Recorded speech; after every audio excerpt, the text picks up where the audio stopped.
Hi friends.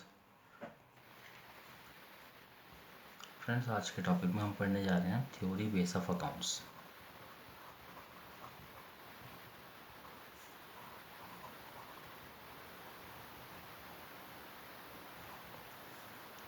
अब इसमें हम क्या पढ़ेंगे, हम आगे पढ़ते हैं, ठीक है। उससे पहले मैं एक बात बोलना चाहता हूँ दोस्तों, हमने जो वीडियो शुरू करी है इसमें हम बेसिक से लेकर एडवांस तक जाएंगे, जिसमें कि हम 11th 12th बीकॉम एमकॉम ये सब चीज़ें कवर करते हुए चलेंगे, लेकिन इजी और अंडरस्टैंडेबल लैंग्वेज में। हम कोशिश ये करेंगे कि हम लिखेंगे कम, सुनेंगे ज़्यादा और टॉपिक को एक अंडरस्टैंडिंग बनाते हुए चलेंगे, ताकि जब हम न्यूमेरिकल पार्ट्स पे आएँ तो हम बिल्कुल श्योर हों, ठीक है। Let's move on.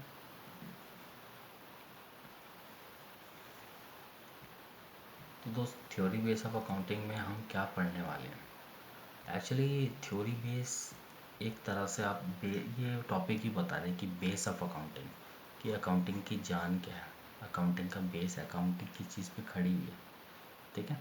तो मैं इसको बताना चाहूँगा पहले आपको। Theory base of accounting consisting of those principles, concepts, rules और गाइडलाइंस, ठीक है। थ्योरी बेस में हम क्या पढ़ेंगे, जो कि अकाउंटिंग के प्रिंसिपल्स हैं, कंसेप्ट हैं, रूल्स है, गाइडलाइंस हैं, ठीक है। किस चीज़ के लिए लाई गई हैं, to bring uniformity and consistency to the process of accounting and enhancing its utility to different users of accounting information, ठीक है। तो जिससे कि अकाउंटिंग की यूटिलिटी और कंसिस्टेंसी, ठीक है, रिलायबिलिटी, ठीक है, ये सब चीज़ें बढ़ सकें, ठीक है। वो प्रिंसिपल हैं, वो कंसेप्ट हैं, वो रूल्स और वो गाइडलाइंस हम समझने की कोशिश करेंगे कि जिस पे कि अकाउंटिंग चलती है। जो कि अकाउंटिंग किसी भी चीज़ को करने के लिए एक अजम्पशन होती है कि भाई इंसान पैदल चलेगा, ठीक है, इंसान ज़मीन पे ही चलेगा, ठीक है ना। इंसान पैदल जब ज़मीन पे ही चल सकता है, पानी पे तो नहीं चल सकता, हवा में तो नहीं चल सकता। ऐसे अकाउंटिंग के कुछ प्रिंसिपल्स हैं कि जो कि उसकी जान है, ठीक है, जिस पे अकाउंटिंग बेस है, जो अकाउंटिंग का बेस है, ठीक है। किस चीज़ के लिए बनाए गए हैं, ताकि अकाउंटिंग की यूटिलिटी बनी रहे, अकाउंटिंग की कंसिस्टेंसी बनी रहे, अकाउंटिंग की रिलायबिलिटी बनी रहे। अब हम छोटी छोटी चीज़ों को आगे पढ़ते चलेंगे। अच्छा दोस्तों, इंडिया में ये जो काम है स्टैंडर्डाइजेशन का या अकाउंटिंग प्रिंसिपल्स वगैरह बनाने का, ये काम करता है institute of chartered accountant of India, ठीक है। तो हम धीरे धीरे समझना शुरू करेंगे। तो पहला टॉपिक आता है गैप। इसको हम क्या देते हैं, जनरली एक्सेप्टेड अकाउंटिंग प्रिंसिपल्स, ठीक है। तो GAAP refers to rules and guidelines. यहाँ पे प्रिंसिपल कंसेप्ट थे, तो इसको हम यहाँ कह देते हैं रूल्स एंड गाइडलाइंस अडॉप्टेड, जो कि अपनाए गए हैं किस चीज़ के लिए, recording and reporting of business transaction. किस चीज़ के लिए, टू ब्रिंग ये चीज़, यूनिफॉर्मिटी, कंसिस्टेंसी एंड रिलायबिलिटी, ठीक है।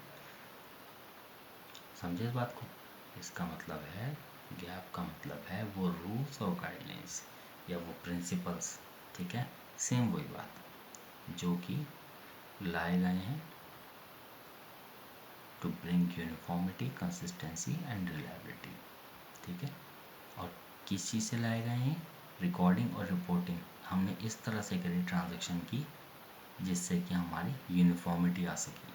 मतलब हमने रिकॉर्ड जो करा है, जो हमने एसेट्स लिखी हैं, जो हमने लायबिलिटीज़ लिखी हैं, उनको रिकॉर्ड करा है या हमने उनको रिपोर्ट करा है इस तरह से, जिससे कि उसकी यूनिफॉर्मिटी, कंसिस्टेंसी और रिलायबिलिटी बनी रहे। कंपैरेटिबिलिटी भी कह सकते हो, कंपैरेबिलिटी कह सकते हो, है ना, कई चीज़ें हैं, ठीक है। तो इसी कड़ी में हम अगली चीज़ पढ़ते हैं, बेसिक अकाउंटिंग कंसेप्ट। ठीक है,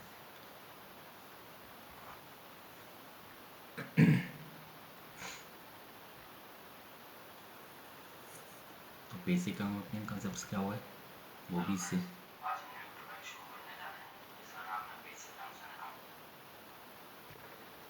तो सेम वही चीज़ है। ठीक है, फंडामेंटल आइडिया और बेसिक अजम्पशंस जो कि underlying the theory and practice of financial accounting में उसमें काम आती है। फाइनेंशियल अकाउंटिंग को करने में फंडामेंटल आइडिया और बेसिक अजम्पशंस ली गई हैं। मतलब अजम्पशन जैसे इंसान धरती पे चलता है, आसमान पे नहीं चलता है, हवा में नहीं चलता, दैट इज़ बेसिक अजम्पशन। तो ये कुछ बेसिक अकाउंटिंग कंसेप्ट्स हैं जिस पर अकाउंटिंग चलती है। तो पहला आता है, तो दोस्तों मोटा मोटे तौर पे ये कहा जा सकता है कि तीनों चीज़ें जो तो तक हमने पढ़ी हैं वो एक ही चीज़ है।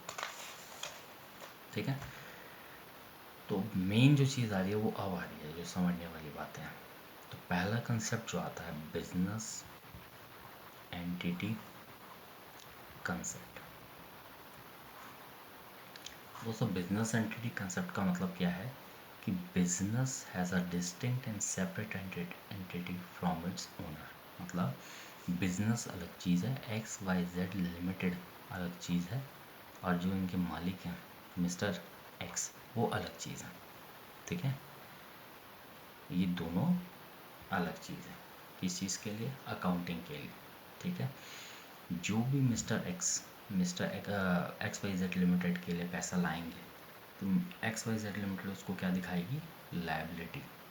ये भले ही इनका बिजनेस हो लेकिन ये क्या दिखाएगी, इनकी liability.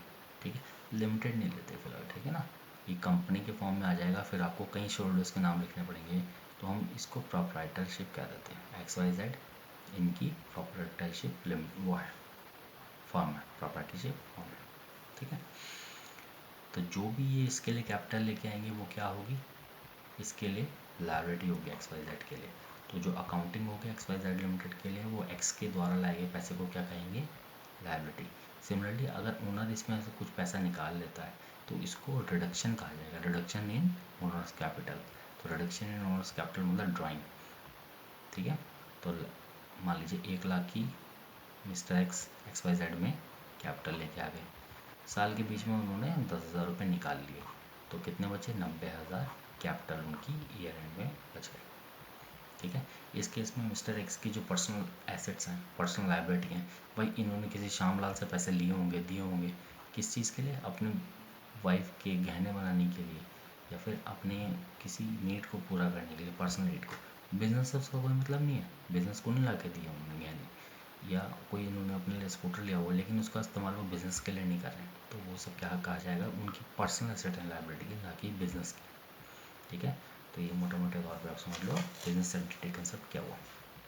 Next is money measurement concept. Money measurement concept क्या कहता है, ठीक है, only those transaction and happening in organization can be express in terms of money such as sale purchase. ठीक है, are to be recorded in books of account. मतलब जो भी ट्रांजेक्शन मनी की टर्म्स में होगी, ठीक है, जो कि एक्सप्रेस करी जा सकती होंगी मनी के टर्म्स में। ठीक है, जैसे मिस्टर एक्स कैपिटल लाए, या तो वो कैश लेके आए, ठीक है, या वो कोई एसेट लेके आए, ये दोनों अगर एक्सप्रेस करी जा सकती हैं किस टर्म्स में, मनी की टर्म्स में, ठीक है, इसको ही हम क्या कहेंगे, मनी मेजरमेंट कंसेप्ट। उन्हीं ट्रांजैक्शंस को ही हम रिकॉर्ड करेंगे अपने बुक्स ऑफ अकाउंट में, इसके अलावा कोई ट्रांजैक्शन नहीं करेंगे। जैसे कि मिस्टर एक्स क्या लेके आए, अपने साले को भी लेके आ गए, अपॉइंटमेंट कर दिया उसको मैनेजर के लिए, तो अपॉइंटमेंट ऑफ ए मैनेजर या हमारी जो ह्यूमन रिसोर्स है, ठीक है, उसकी कैपेबिलिटी या क्रिएटिविटी, ये कुछ भी अकाउंट्स में नहीं आ सकते। जैसे कि टाटा ग्रुप ने रतन टाटा को ऑनररी एक पोस्ट दे रखी है, उस केस में हम उसको बुक्स ऑफ अकाउंट्स में रिकॉर्ड नहीं कर सकते। ठीक है ना, तो मनी मेजरमेंट कंसेप्ट समझ आ गया। For the purpose of accounting therefore only shown in monetary terms and recorded in rupees and पैसे। मतलब जो भी सिर्फ रुपये और पैसे में कन्वर्ट हो सकता है, जैसे कि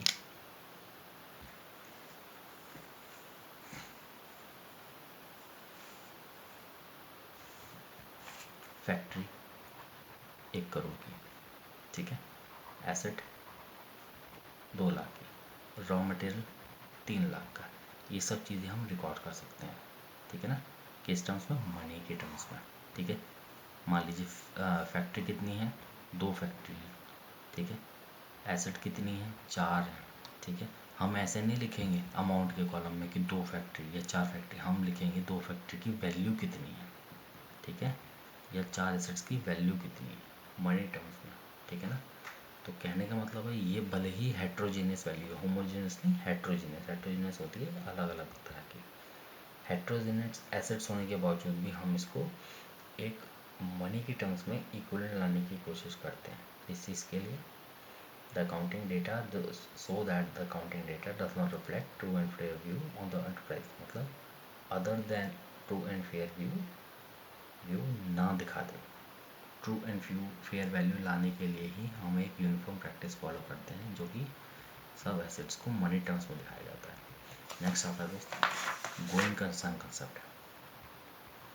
गोइंग कंसर्न कॉन्सेप्ट, ठीक है। गोइंग कंसर्न कॉन्सेप्ट का क्या मैं बताता हूँ, उसका business form would continue to carry out its operations indefinitely, ठीक है, मतलब कोई बिजनेस एक्स वाई जेड ये हमेशा चलता रहेगा, ये हम असम्पशन लेके चलेंगे। उसकी वैल्यू, उसका मतलब क्या है, इसके ऐसा क्यों लेते हैं, अगर हम ये लेके नहीं चलेंगे कि ये हमेशा चलता रहेगा, तो क्या हम एसेट्स पे डेप्रिसिएशन लगा पाएंगे, कभी नहीं लगा पाएंगे। डेप्रिसिएशन तभी लग सकता है एसेट में जब हम मान के चलेंगे कि एसेट कम से कम 5 से 10 साल चलेगी, मतलब इंडेफिनिट चलती रहेगी। तो 5 से 10 साल के लिए मैं एसेट में दिखाता हूँ 1 लाख की, ठीक है, कितने साल चलेगी भाई साहब, 10 साल। तो 1 साल में कितनी एसेट कंज्यूम हो सकती है, कितनी, 10,000 की। तो डेप्रिसिएशन कितना लगा दिया मैंने, 10,000। तो 10,000 डेप्रिसिएशन में प्रॉफिट लॉस में लेके चला जाऊंगा, और इस साल की एसेट्स में कितने की बची है वो, 1 लाख माइनस डेप्रिसिएशन 10,000, 90,000, 90,000 की ये एसेट रहेगी, ठीक है। तो गोइंग कंसर्न कंसेप्ट से हम समझ आ गया कि हम बिजनेस हमारा फोर्सेनेबल फ्यूचर में चलता रहेगा। इस अजम्पशन की बहुत ज़्यादा ज़रूरत इसलिए भी पड़ी, the assumption regarding the continuity of business allow us to charge from revenue period only that part of asset which has been consumed और use to earn that revenue in that period, मतलब हम उसी part को recognise करेंगे profit and loss में जो कि उस साल कंज्यूम हुआ है। जैसे इस एग्जांपल में हमने समझा उस साल 10 साल की एसेट है, उस साल कितना कंज्यूम हुआ, 10,000। तो हम प्रॉफिट एंड लॉस में सिर्फ 10,000 ही लेके जाएंगे। अगर हम पूरी की पूरी एसेट राइट ऑफ कर देंगे इसमें, आप खुद ही सोचो, अगर ये कंसेप्ट ना हो, गोइंग कंसेप्ट कि चलता रहेगा हमारा बिजनेस, तो क्या अगर ये मान लेते हैं हम ईयर एंड पे ख़त्म हो जाएगा, तो क्या ये जो एसेट है हम इसको एसेट में लेके जाते हैं, नहीं, उसको तो सीधे प्रॉफिट लॉस में लेके जाना पड़ता कि भाई मैंने तो 1 लाख की मशीन भी ली थी, ठीक है, तो प्रॉफिट में से वो भी घटाओ, अगर वो घटा देंगे तो लॉस में आ जाएगा, वो गलत है ना। तो इस साल मैंने कितनी एसेट खर्च करी है, मैंने सिर्फ 10,000 की एसेट यूज़ करी है। क्यों, क्योंकि मेरी एसेट चलने वाली थी 10 साल। 10 साल का मतलब 1 लाख की एसेट अगर 10 साल चलेगी तो 10,000 रुपये ही इसी साल मैं प्रोविजन बनाऊँगा। तो खर्चा मैं कितना लगेगा प्रॉफिट एंड लॉस में, सिर्फ 10,000। बचा हुआ कहाँ से चला गया मेरा, एसेट्स में, जो कि नेक्स्ट ईयर जाएगा फिर। नेक्स्ट आता है बस accounting period concept. Accounting period concept का मतलब क्या है, accounting period refers to span of time at the end of which financial statement of an enterprises are prepared, ठीक है। अगर बंदे को यही नहीं पता होगा कि कितने पीरियड के लिए बना रहे हैं, या कोई पीरियड ही नहीं होगा, तो खुद ही सोचो क्या हम position of asset and liabilities बता पाएंगे, मतलब ही नहीं। कोई भी बंदा, हम कह रहे, हमने उससे भाई गवर्नमेंट ने पूछा, ठीक है चलो जी आप ये बताओ कि आप प्रॉफिट एंड लॉस बताओ बिजनेस का, उसने कहा कौन से पीरियड का बताऊँ, कि जो पीरियड तो कोई है ही नहीं, चलता जा रहा है। तो चलते जा रहे का क्या मतलब है, ठीक है। शेयर होल्डर्स ने कहा चलो भैया मेरे को हमें बिजनेस की पोजीशन बताओ पिछले पिछले साल कितनी थी, वो कह पिछले साल का क्या मतलब है जी, हम तो चलते ही जा रहे हैं। ये चलते जा रहे का क्या मतलब है, ये ऐसे नहीं होता, ठीक है, कोई भी पॉलिसी डिसीजन होता है या यूजर्स ऑफ फाइनेंशियल स्टेटमेंट्स होते हैं, वो सब जानना चाहते हैं कि भाई एक रेलिवेंट पीरियड के दौरान बिजनेस की परफॉर्मेंस कैसी रही, ताकि हम उसको रिव्यू कर सकें कि हमारे बंदे काम कर रहे ठीक है नहीं, मैनेजमेंट ठीक काम कर रही है कि नहीं, एम्प्लॉयज़ ठीक काम कर रहे कि नहीं कर रहे हैं। ठीक है, तो ये यूजुअली क्या होता है, अकाउंटिंग पीरियड में जो फाइनेंशियल स्टेटमेंट होते हैं वो एनुअली प्रिपेयर करे जाते हैं, एनुअली। ठीक है, कई बार इंटरिम भी प्रिपेयर करे जाते हैं। इंटरिम किस चीज़ के लिए होते हैं? इंटरिम आप खुद ही सोचो, कंपनी है, कंपनी में मान लीजिए कोई 10,000 करोड़ की कंपनी है, ठीक है, या 1,00,000 करोड़ की कंपनी है, बताइए। ठीक है, 1,00,000 करोड़ की कंपनी को अगर मैं 1 साल का टाइम देता हूँ फाइनेंशियल स्टेटमेंट बनाने में, तो क्या ये सही होगा? हमें तो हर 3 महीने में उसकी जानकारी लेनी पड़ेगी ना, क्योंकि इतने लोगों का पैसा लगा है उसमें। मान लीजिए 1,00,000 करोड़ लगा है, तो जो शेयर होल्डर्स होंगे, उसके जो मालिक होंगे या गवर्नमेंट होगी, वो सब देखना चाहेगी हर 3 महीने में कि क्या पोजीशन है, या एम्प्लॉयज़ भी देखना चाहेंगे, ट्रेड यूनियंस भी देखना चाहेंगे कि भाई क्या पोजीशन है बिज़नेस की, कहीं ऐसा तो नहीं कि मैनेजमेंट जो है कोई घोटाला कर देगा, डुबा दे। ठीक है ना, तो ये सब चीज़ें, एक पीरियड, पीरियड कुछ भी हो सकता है, 1 साल, 2 साल, 3 साल, जितने भी पीरियड के लिए अलग अलग एक्ट में अलग अलग पीरियड डिफाइन है। जैसे कंपनी में मोस्टली 1 साल है, ठीक है, इनकम टैक्स में भी 1 साल है, तो हम 1 साल के लिए ही इंडिया में प्रिपेयर करते हैं। कंपनी के केस में इंटरनिंग 3-3 महीने के लिए भी प्रिपेयर कर सकते हैं। उसमें क्या होता है, 3-3 महीने का डेटा कंपेयर कर लिया, पहले 3 महीने का दूसरे 3 महीने से, फिर और अच्छा, फिर और अच्छा, तो 4, 3, 3, 3, 3, ये पूरे 12 महीने आ गए। तो 12 महीने में हमने 4 बार रिव्यू कर लिया, है ना, और एक बार पूरा का पूरा रिव्यू कर लिया, तो कितना अच्छा होगा। तो नेक्स्ट आता है कॉस्ट कंसेप्ट। कॉस्ट कंसेप्ट क्या होता है? All assets are recorded in books of account at their purchase price. ठीक है, एसेट्स जो भी रिकॉर्ड होंगी, ठीक है, वो किस पे होंगी? कॉस्ट प्राइस पे। ठीक है, कॉस्ट प्राइस में क्या हो सकता है? एसेट्स को जो खरीदा हमने, ठीक है, मशीन लगाई, खरीदी, कितने की? 1,00,000 की, उसका इंस्टॉलेशन हुआ, ठीक है, इंस्टॉलेशन हुआ, ट्रांसपोर्टेशन हुआ, ठीक है, तो मान लीजिए इंस्टॉलेशन में उसका, इंस्टॉलेशन में उसके 2,000 रुपये लग गए, ट्रांसपोर्टेशन में उसके 2,000 लग गए, ठीक है, अदर लेबर एक्सपेंसेस जो लग गए 1,000 लग गए, तो टोटल मशीनरी कितनी की पड़ी? 1,00,000, 1,05,000। तो इसको क्या कहेंगे? Cost concept. मशीनरी हमेशा 1,05,000 की ही दिखाई देगी। या लैंड में की कोई हमने परचेज़ करी, लैंड कितने की करी? 10,00,000 की, ठीक है, उसकी रजिस्ट्री वगैरह हुई 2,00,000 की, ठीक है, सब मिला के सारे एक्सपेंसिव वकील वगैरह की मिला के 12,00,000 की, तो लैंड हम कितने की दिखाएंगे? 12,00,000 की। मान लीजिए अगले साल वो लैंड हो जाती है कितने की? 12,00,000 से 25,00,000 की, तो हम इसको 25,00,000 पे नहीं दिखाएंगे। कॉस्ट कंसेप्ट है, सिर्फ 12,00,000 पे ही चलती रहेगी। ये सब क्यों कर रहे हैं? ये इसलिए कर रहे हैं कि आप खुद ही सोचो, अगर ये मार्केट वैल्यू चेंज होती रही तो हमें कैसे पता लगेगा कि लैंड एक्चुअल में थी कितनी? तो इससे हमें पता लग रहा है कि 12,00,000 की लैंड है, ठीक है जी, अगले साल ये हमारी 12,00,000 की आएगी। या कोई मशीनरी है हमारी, कितने की है? 1,05,000 की, अगले साल कितनी आएगी? डेप्रिसिएशन लगने के बाद जी इतने की बच गई।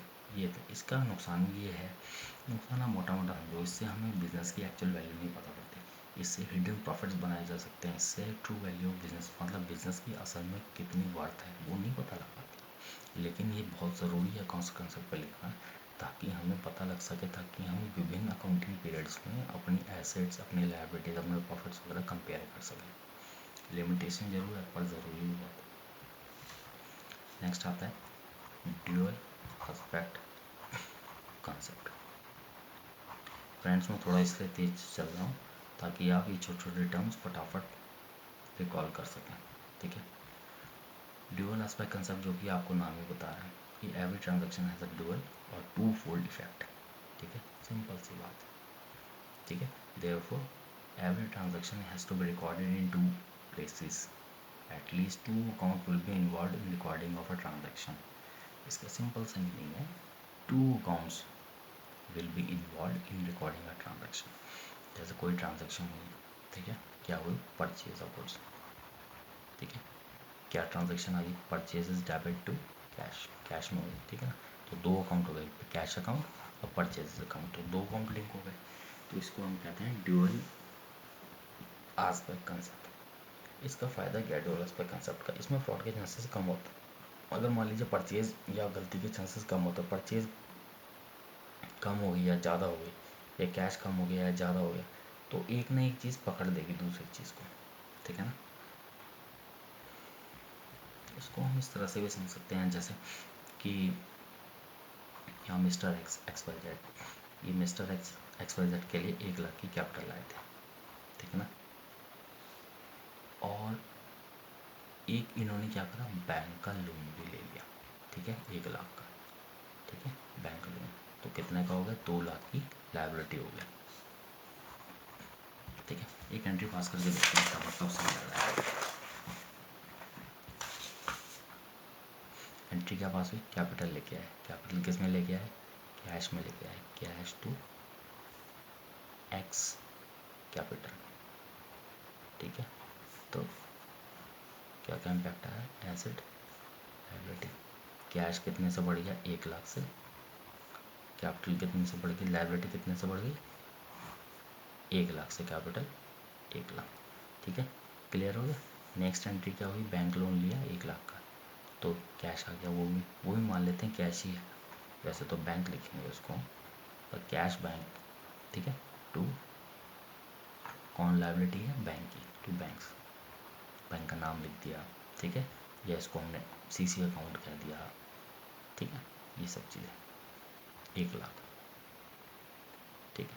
तो ये क्या आ गया, लोन, सीसी लिमिट या लोन्स लिख दिया इसको, लोन ले लिया 1 लाख का, और यहाँ पे कैश कितना आ गया, 1 लाख का, या बैंक आ गया 1 लाख का, तो टोटल 2 लाख, टोटल 2 लाख। इसको हम एक तरह से नहीं समझ सकते, ये जो एसेट है, asset equal to capital plus liability, ये कुछ बन नहीं रहा, इसको हम अकाउंटिंग क्वेश्चन नहीं कर रहे थे, तो ये तो चीज़ देखा। तो ड्यूअल एस्पेक्ट कंसेप्ट में एक तरह से ही अकाउंटिंग इक्वेशन बनती है, किसी भी ट्रांजैक्शन के 2 अकाउंट, कोई भी ट्रांजैक्शन होगी उसमें एटलीस्ट 2 अकाउंट इन्वॉल्व होंगे उस ट्रांजैक्शन को रिकॉर्ड करने के, टू फोल्ड इफेक्ट होगा, ठीक है। नेक्स्ट इज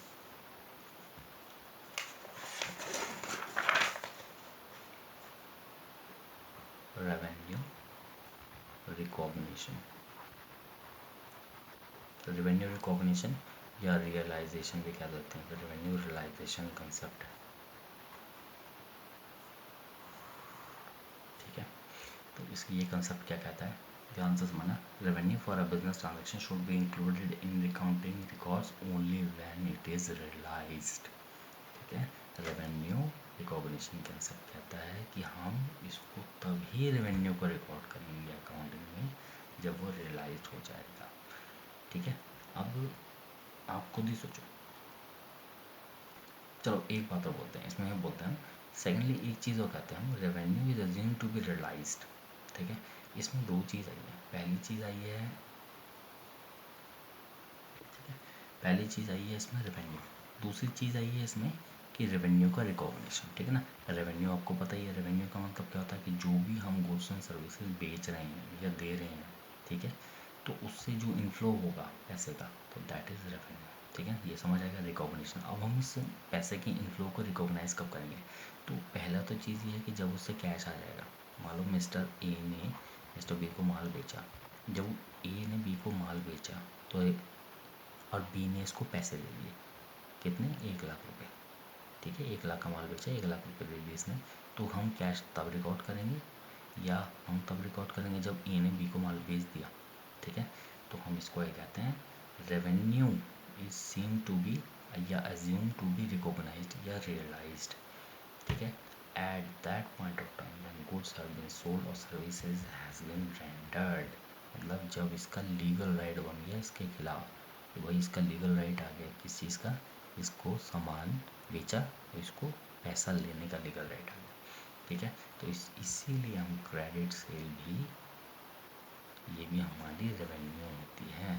यहाँ हम जब प्रॉफिट लॉस बनाते हैं गुरुजी, तो सेल में हम क्या लिखते हैं, कैश से, दूसरा लिखते हैं क्रेडिट से, ठीक है। अगर हम सिर्फ ये मानते हैं ना रेवेन्यू रिकॉग्निशन में कि सिर्फ कैश में ही जब वो पैसा देगा तब रेवेन्यू रिकॉग्नाइज करेंगे, तो वो गलत है, ठीक है। क्रेडिट सेल भी इंक्लूड होती है रेवेन्यू रिकॉग्निशन में, रेवेन्यू के तौर पे, ठीक है, क्योंकि उसमें उसका राइट आ चुका है उसको लेने का। नेक्स्ट आता है दोस्त मैचिंग कंसेप्ट।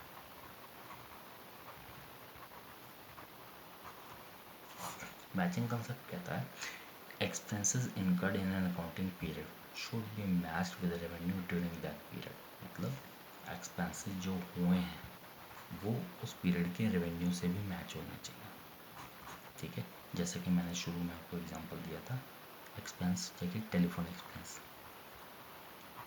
ठीक है, अगर एक्सपेंस हुआ है उस साल के जो टेलीफोन मैंने करे हैं वो उसी साल के रेवेन्यू को कमाने के लिए करे हैं तो टेलीफोन एक्सपेंस सीधा प्रॉफिट लॉस में चला जाएगा। लेकिन जो टेलीफोन एक्सपेंसेस मैंने अगले महीने के भी दे दिए हैं, ठीक है, तो वो तो मेरा प्रॉफिट लॉस में नहीं जाएगा, क्योंकि वो जो मैंने अगले महीने के पैसे दे दिए हैं वो तो जब मैं अगले महीने कॉल करूँगा, ठीक है, या अगले महीने रेवेन्यू कमाऊँगा तो उससे रिलेटेड है। ठीक है, दैट इज़ प्रीपेड एक्सपेंस। ठीक है, दैट इज़ मैचिंग कि जो एक्सपेंसेस हैं वो रेवेन्यू से मैच होने चाहिए। इसको इस तरह से भी कहा जा सकते हैं, all revenue earn during accounting year whether received during that year or not, and all costs incurred by the paid during that year or should be taken into account while ascertaining the profit and loss for that year only। ठीक है, next है full disclosure concept. देखो full disclosure concept क्या कहता है? Full disclosure concept कहता है it requires that all material and relevant fact concerning financial performance of an enterprise must be completely disclosed in the financial statement। कहने का मतलब है हमें सब चीज़ दिखानी है, हमें सब चीज़ बतानी है, किसको? यूज़र्स ऑफ फाइनेंशियल इंफॉर्मेशन को। किस चीज़ के लिए? ताकि फुल फेयर और एडिक्वेट डिस्क्लोजर हो सके, ताकि फाइनेंशियल डिसीजन जितने भी हमने फाइनेंशियल डिसीजन लेने हैं वो अनबायस्ड हो या किसी फ्रॉड से ग्रसित ना हो। या आप खुद ही समझो, अगर ये फुल डिस्क्लोजर नहीं होगा, ठीक है, मैं बैलेंस शीट बना रहा हूँ या प्रॉफिट लॉस बना रहा हूँ, इसमें मैंने फुल डिस्क्लोजर दिया ही नहीं, तो क्या फ़ायदा है यूजर्स ऑफ फाइनेंशियल स्टेटमेंट का? इनका कोई फ़ायदा ही नहीं, कोई डिस्क्लोजर नहीं दे। या तो तुम फुट नोट दो कुछ, ठीक है ना, फुट नोट्स दो या फिर इनमें शो करो। ठीक है, नेक्स्ट आता है कंसिस्टेंसी।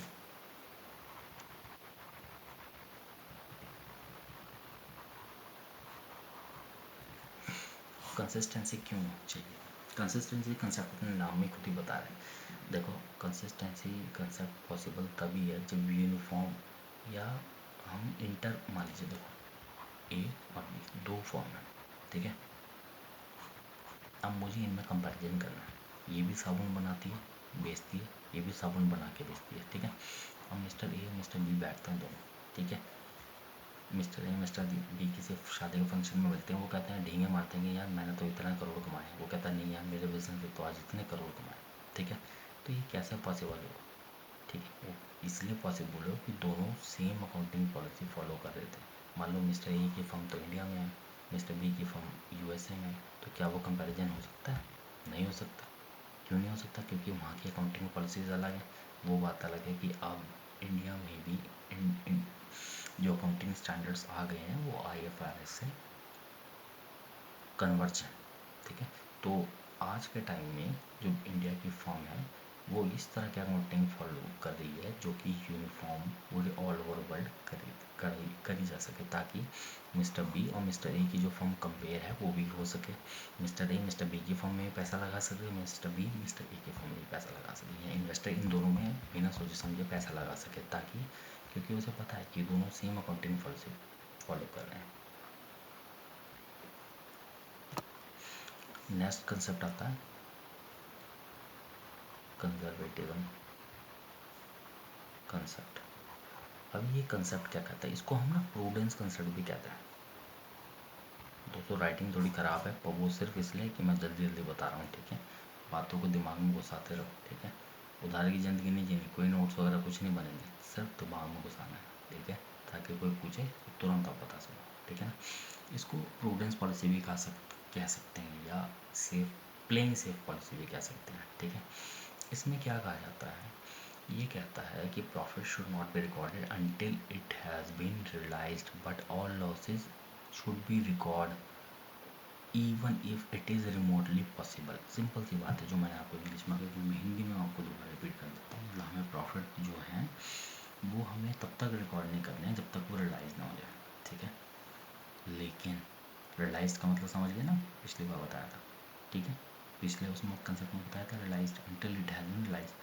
लेकिन लॉसेज अगर हमें रिमोटली पॉसिबल है तब भी उसको पहले ही अकाउंट फॉर कर लेना है। जैसे एक छोटा सा एग्जांपल देता हूँ मैं, क्लोजिंग स्टॉक का वैल्यूएशन। क्लोजिंग स्टॉक का वैल्यूएशन में accounting standard, Indian accounting standard क्या कहते हैं, इंडियस क्या कहते हैं, वो ये कहते हैं कि closing stock should be shown at market value or cost whichever is lower। मतलब बैलेंस शीट में जो क्लोजिंग स्टॉक की वैल्यू दिखाओगे, अगर उसकी मार्केट वैल्यू उसकी जो खरीदारी है उससे कम हो गई तो तुमने इन दोनों को मार्केट वैल्यू ही दिखानी है, ठीक है। लेकिन लेकिन प्रूडेंस कंसेप्ट, लेकिन अगर उसकी कॉस्ट कम है, मार्केट वैल्यू ज़्यादा हो गई, सामान की वैल्यू बढ़ गई, तो हम बैलेंस शीट में मार्केट वैल्यू पे नहीं दिखाएंगे, हम कॉस्ट पे ही दिखाएंगे। मतलब हमने लॉस तो जल्द रिकॉग्नाइज कर लिया कि भाई कॉस्ट से भी गिर गया है, लेकिन मार्केट वैल्यू में हमने, लेकिन इंक्रीज के केस में हमने कॉस्ट ही दिखाई, ठीक। This is conservatism concept. कई बार होता है कि हम जैसे डेटर्स, हमें पता है कि भाई ये डेटर हमारा लौट चुका है, ठीक है, या डेटर हमारा बर्बाद हो चुका है, ठीक है। तो हमारी बैलेंस शीट में उसका एंड पे उसका डेटर का बैलेंस दिखा रहा है 1 लाख, लेकिन हमें पता है कि अब इससे तो 10,000 रुपये में मिल रहे, तो हमें 90,000 तो राइटअप करने पड़ेंगे ना। तो इसका हमें दिख रहा है ना कि भाई ये आने वाले टाइम में अगर मान लो मेरे जो शेयर होल्डर हैं वो देखते हैं यार उसके डेटर तो 1 लाख में आ रहे, वो अच्छी बात है ये तो, लेकिन पता चला बाद में कि वो तो उनकी तो औकात 10,000 की भी नहीं थी। तो क्या वो सही है उनको बताना कि 1 लाख का डेटर है? नहीं, उनको पहले ही बता देना चाहिए कि हमने प्रोविजनिंग बना दी है जी 90,000 की प्रॉफिट एंड लॉस में, ये हमें अगले साल नुकसान हो सकता है, ठीक है। तो इसको कंजर्वेटिज्म कॉन्सेप्ट कहते हैं। नेक्स्ट आता है दोस्त मटीरियलिटी कंसेप्ट। मटीरियलिटी कंसेप्ट क्या कहता है कि आप छोटी छोटी चीज़ों पे ध्यान मत दो। जैसे कि पेंसिल, मैं एग्जांपल देके बता रहा हूँ आपको। जैसे स्टेशनरी के आइटम है, कलर नहीं, मैं तो उसको ना एसेट्स में लेके जाऊँगा, और मेरी तो पेंसिल अगले साल भी काम है, ये खर्चा वो थोड़ी कि जो मेरा इसी साल ख़त्म हो जाएगा, मेरा पेन तो मेरा अगले साल भी जाएगा मेरी छाती पे रख के, ठीक है ना। जब पेन तुम्हारा अगले साल छाती पे रख के जाएगा तो बात तो तुम्हारी भी ठीक है, तो एक तरह से एसेट ही हुई ना, वो तो तुम्हारे साथ अगले साल भी जा रहा है ना। तो भाई साहब ऐसे कूड़ेदान को भी लिख लो, कूड़ेदान भी अगले साल जाएगा तुम्हारे साथ, ठीक है ना। किस किस चीज़ को तुम एसेट रिकॉग्नाइज करोगे। तो मटेरियलिटी कंसेप्ट कहता है कि any fact would be considered as material if it is reasonably believed and its knowledge would influence the decision of informed user of financial statement. मतलब जो भी यूजर ऑफ फाइनेंशियल स्टेटमेंट है उसके knowledge को reasonably affect कर सके, ठीक है। उसको यूजर ऑफ फाइनेंशियल, गवर्नमेंट को क्या मतलब है कि तुमने पेंसिल की वैल्यू दिखा रहेगी, पेन की वैल्यू दिखा रहेगी, मटेरियल बातें करो ना। उसको इन सब छोटी छोटी चीज़ों में लीचड़ में फंसा दोगे तो उसको क्या पता चलेगा कि मटेरियल क्या है, आगे मटेरियल क्या है।